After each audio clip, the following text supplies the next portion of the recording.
안녕하세요. 오늘은 4월 22일 토요일 원망하는 백성, 속죄하는 제사장이라는 제목의 본문을 함께 나누도록 하겠습니다.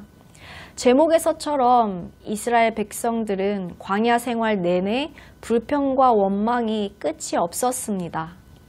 목요일, 금요일 본문에서는 고라와 일당들의 반역이 주제가 되어서 다 같이 하나님을 섬기도록 세워진 지도자들 사이에서도 누가 더 높은지, 누가 제사장직이라는 큰 역할을 맡아야 하는지 문제를 놓고 반란과 소동을 일으켰지요.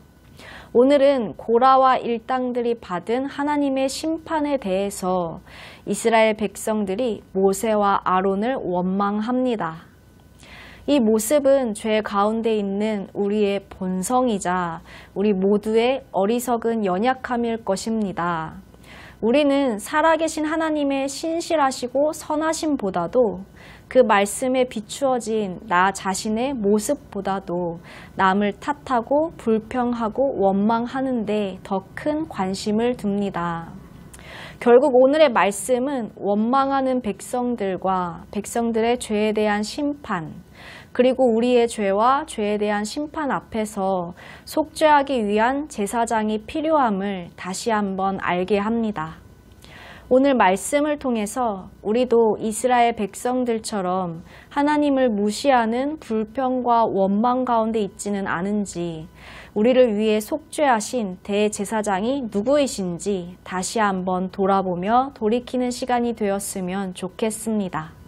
오늘 말씀을 함께 나눠볼게요.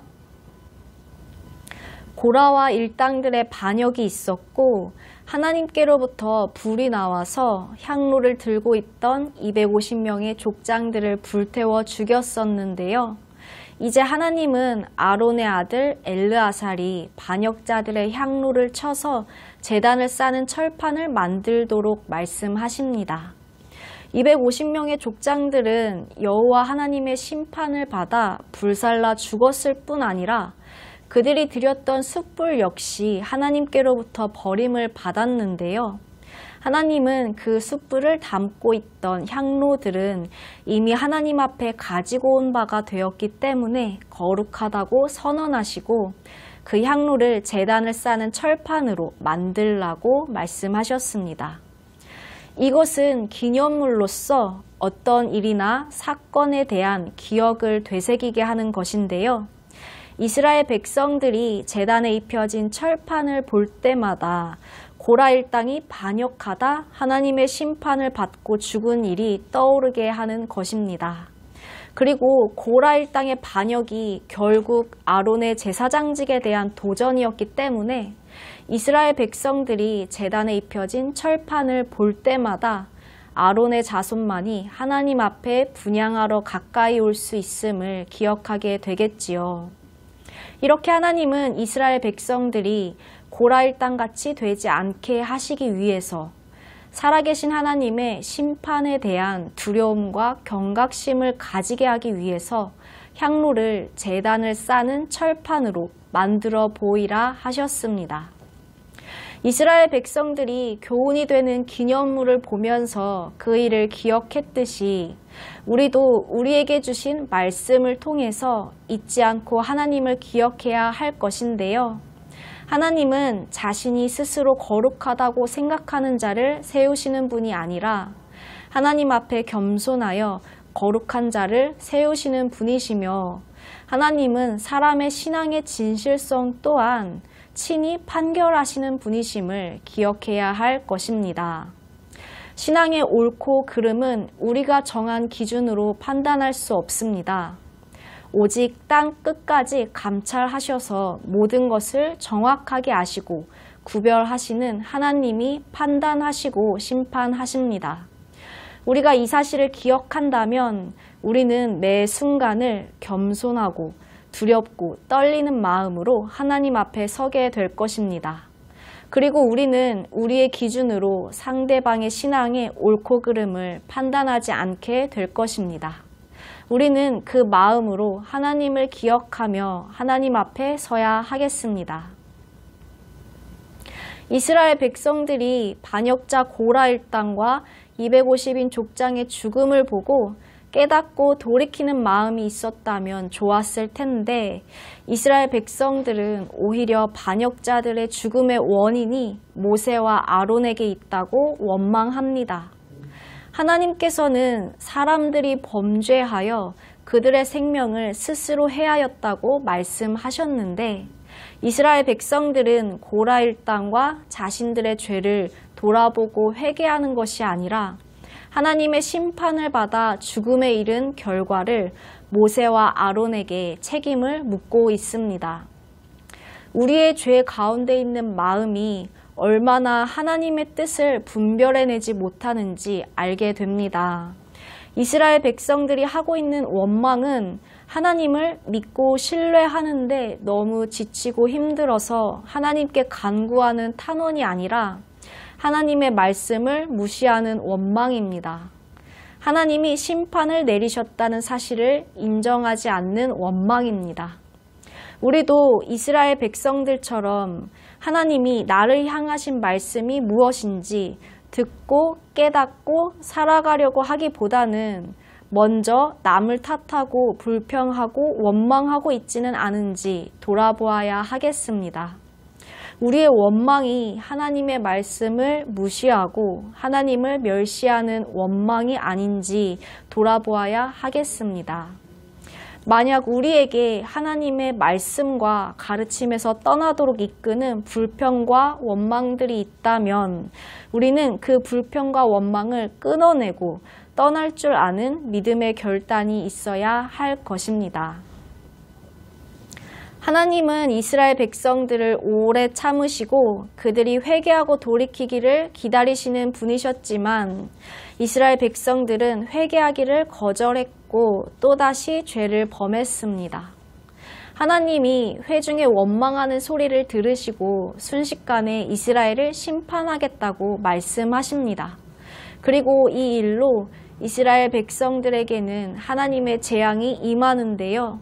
하나님이 연병을 퍼지게 하신 것입니다. 모세는 아론에게 불 피운 향로를 가지고 회중에게 달려가서 속죄하라고 명령합니다. 아론이 속히 향로를 가지고 회중에게 달려가 살아있는 자와 죽은 자 사이에 서서 그들을 위하여 속죄할 때에 재앙이 멈추었습니다.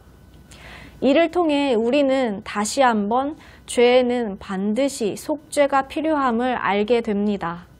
하나님은 공의로우신 분으로서 결코 죄를 용납하지 않으시고 범죄한 자에게 반드시 마땅한 심판을 받게 하십니다. 하지만 하나님이 심판을 말씀하실 때 또 하나님이 제사장을 보내신 것은 하나님은 사람들이 죄악 중에서 망하는 것을 기뻐하지 않으시기 때문입니다. 하나님은 모든 사람들이 구원을 얻고 진리를 아는 데 이르기를 원하십니다. 우리가 죄 가운데 멸망하지 않도록 온 세상 사람들의 죄를 속죄하시기 위해 대제사장 예수 그리스도를 이 땅에 보내셨습니다. 하나님은 우리가 죄의 속박에서 자유하게 되도록 그리고 이를 통해서 하나님과 화평하도록 예수님을 이 땅에 보내셨고 예수님은 우리를 위해 죽으심으로 이 목적을 이루셨습니다. 우리는 모세와 아론이 백성들을 위해 속죄하는 현장을 보며 우리의 죄를 속죄하신 예수님을 보며 우리에게 주신 주님의 부르심을 기억해야 할 것입니다. 모세와 아론이 자신을 원망하고 공격하는 이스라엘 백성들을 위해 죽음의 현장으로 들어가 백성들을 대신해 속죄한 것처럼 예수님이 자신을 죽이려는 백성들을 구원하시기 위해 하늘 보좌를 버리고 이 땅에 오셔서 생명을 주시며 우리의 죄를 속죄하신 것처럼 이제 우리가 주님께 받은 부르심은 속죄하는 대제사장이신 예수님을 힘입어 하나님의 진노 아래 영원한 멸망으로 가는 생명을 살리는 일입니다. 우리는 모든 사람들에게 예수님을 전하되 나를 미워하는 사람, 나를 화나게 하는 사람, 신앙의 공동체 안에서 연약한 지체들의 영혼까지도 주님의 관심을 기울여야 하겠습니다. 우리 주님께서 그들을 위하여 십자가를 지셨기 때문입니다. 또 우리도 예수님을 알기 전에는 하나님 앞에 진노의 자녀였습니다. 우리 주님께서는 우리와 그들을 위하여 십자가를 지셨습니다. 그렇게 하나님은 절대로 한 사람도 포기하지 않으시기에 우리도 어떤 한 사람도 외면하거나 그들을 위한 기도를 멈출 수 없습니다. 하나님께 돌이키고 하나님의 말씀으로 성장하고 그 믿음의 성장을 나눌 수 있는 자가 되도록 세워주고 일으켜 주어야 할 것입니다. 오늘도 우리의 죄를 속죄하신 대제사장 예수님을 믿음으로 고백하는 여러분, 주님께서 구원하시려고 자기 몸을 버리시기까지, 생명을 주시기까지 사랑하신 소중한 사람들이 하나님의 진노 아래 영원한 멸망으로 가지 않도록 오늘도 주님의 부르심에 합당한 삶을 사시는 우리 모두가 되시기를 주님의 이름으로 함께 기도합니다. 감사합니다.